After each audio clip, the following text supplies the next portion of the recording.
Assalamualaikum warahmatullahi wabarakatuh. Saya Fendi Zamzam Yusairi, NIM 166314. Di sini saya akan mencoba menjelaskan mengenai jalur metabolisme yang ada di dalam tubuh. Poin pertama yaitu glikolisis. Glikolisis adalah merupakan tahapan pertama dari proses respirasi aerob untuk menghasilkan energi dalam bentuk ATP. ATP yang dihasilkan di sini dalam glikolisis ini akan digunakan untuk proses yang membutuhkan energi ATP tersebut. Proses glikolisis pada sumber pertama yaitu di sini dapat dilihat yaitu ada glukosa. Glukosa di sini kemudian akan dirubah menjadi glukosa 6-fosfat dibantu dengan enzim heksokinase bifosfat menghasilkan ADP atau merubah ATP menjadi ADP. Kemudian glukosa 6-fosfat tersebut dirubah menjadi fruktosa 6-fosfat. Kemudian dirubah lagi menjadi fruktosa 1,6 bifosfat. Fruktosa 1,6 bifosfat tersebut kemudian dirubah menjadi dihidroksiaseton fosfat atau DHP dan glyceraldehyde 3-fosfat. Untuk dihidroksiaseton fosfat ini atau DHP ini merupakan proses dari atau produk hasil dari metabolisme fruktosa. Sedangkan yang glyceraldehyde 3-fosfat ini yang nantinya akan menghasilkan pirufat yang mana akan dipecah menjadi asetil-CoA untuk kelanjutan proses atau siklus Krebs dan dirubah menjadi laktat. Untuk glyceraldehyde 3-fosfat ini akan dirubah menjadi 1,3 bifosfat bifosfoglycerat. Di sini akan menghasilkan NAD+ dan NADH. Kemudian 1,3 bifosfoglycerat ini akan menghasilkan ADP dan ATP yang sebelum dirubah menjadi 3 fosfoglycerat. Kemudian 3 fosfoglycerat tersebut dirubah menjadi 2 fosfoglycerat dan dirubah lagi menjadi fosfoenol pirufat. Di sini dibantu dengan enzim pirufat kinase merubah ADP menjadi ATP dan menghasilkan pirufat. Sesuai yang saya jelaskan tadi, pirufat di sini dipecah menjadi asetil-CoA dan menjadi laktat. Langsung menuju hasil produk ke asetil-CoA yang mana asetil-CoA ini merupakan bahan utama untuk siklus Krebs. Pada siklus Krebs tersebut atau biasa disebut dengan siklus asam sitrat, yaitu mengubah asam pirufat dari glikolisis dan jalur metabolisme lain menjadi energi siap pakai. Siklus Krebs menghasilkan energi siap pakai yaitu berupa ATP atau GTP dan energi produksi NADH dan FADH2. Jadi di sini siklus Krebs tersebut menghasilkan ATP. Dapat dilihat di sini bahwa jalur siklus Krebs diawali dari ini asetil-CoA menjadi sitrat, yaitu mengubah H2O menjadi HS asetil-CoA CoA. Kemudian sitrat tersebut menjadi isositrat, merubah NAD dan menghasilkan NADH. Kemudian terus berputar menghasilkan alfa ketoglutarat berubah menjadi succinyl-CoA dan terus berputar menghasilkan suksinat berubah lagi menjadi fumarat hingga menjadi malat dan oksaloasetat, berputar terus sampai menghasilkan ATP atau GTP dan energi produksi. Kemudian pada siklus Krebs ini, di sini terdapat suksinil CoA yang merupakan produk hasil dari siklus dari homocysteine metabolisme. Homocysteine metabolisme ini merupakan homocysteine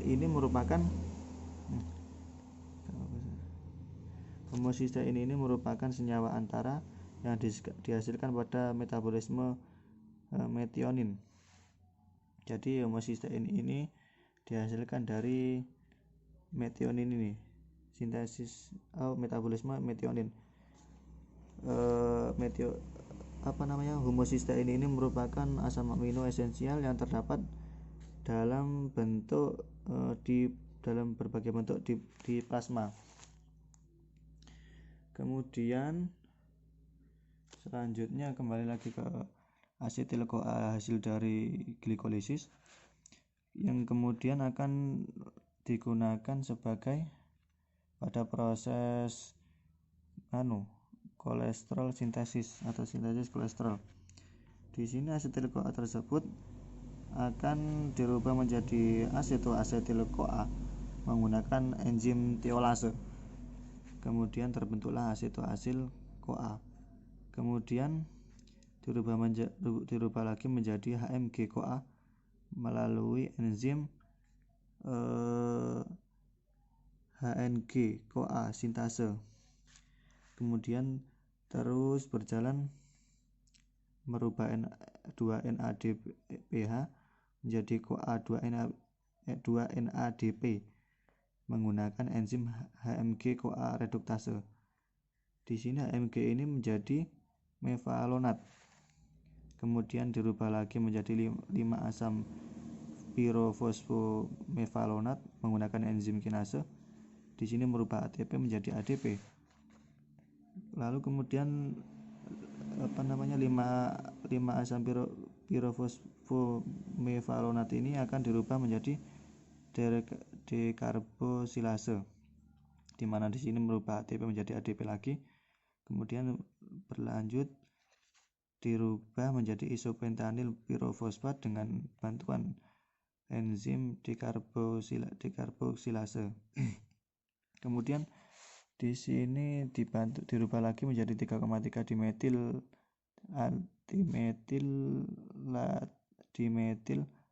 latil pirofosfat dengan bantuan enzim isomerase. Terus bertahap sampai menghasilkan kolesterol. Kemudian lanjut ke kembali lagi ke siklus Krebs lagi, bahwa fumarat di sini merupakan produk hasil dari siklus urea, dan produk hasil dari asam amino, metabolisme asam amino. Di sini saya akan mencoba menjelaskan fumarat yang berasal dari siklus urea. Di sini pada siklus urea merupakan proses lanjutan dari amonia. Jadi siklus urea ini mengolah amonia. Amonia di sini ditambahkan dengan HCO3, dibantu dengan ini yang ATP ini salah. Di sini dibantu dengan karbamoil fosfat sintase berubah menjadi karbamoil fosfat, masuk ke jalur ini ke mutarnya ke sini, mutar ke bawah. Di sini dirubah karbamoil fosfat tadi dirubah menjadi citrulline menggunakan bantuan enzim arginosuksinat sintase. Terbentuklah citrulline. Di sini dengan bantuan enzim aspartat. Di sini terletak di mitokondria yang akan keluar di sitosol. Kemudian terus terbentuklah argininosuksinat yang akan terpecah menjadi arginin dan fumarat. Di sini terpecah menjadi arginin dan satunya menjadi fumarat.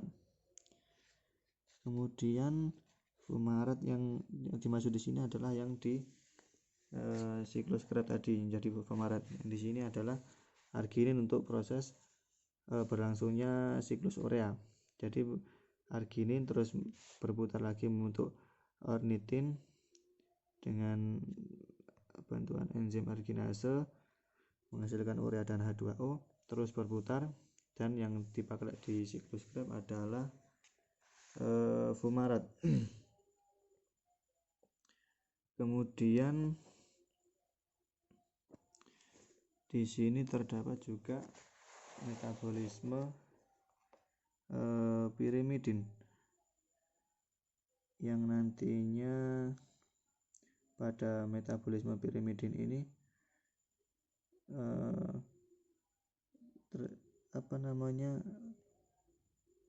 digunakan sebagai pembentukan asam nukleat atau bahan pembentuk DNA dan RNA. Yang basa pirimidin dalam DNA dan RNA tersebut berbeda, yaitu basa pirimidin dalam DNA yaitu sitosin dan timin, sedangkan pada RNA yaitu sitosin dan urasil. Proses pirimidin metabolisme ini terjadi pada sitosol atau sitoplasma. Ini dari tahap awal yaitu glutamin ditambah dengan CO2 menghasilkan karbomoil, terus berjalan sampai bawah menghasilkan DTMP. Itu kemudian setelah siklus lain yang ada sangkut pautnya yaitu dengan glikolisis yang tadi ini jika diruntut akan menuju ke metabolisme fruktosa. Di sini yang menghasilkan dihidroksiaseton fosfat DHP.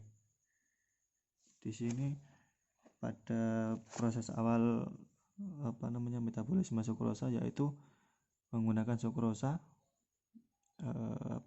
lalu menghasilkan glukosa dan menjadi fruktosa, turun dibantu dengan enzim fruktokinase mengubah ATP menjadi ADP dan di sini menjadi fruktosa 1 fosfat.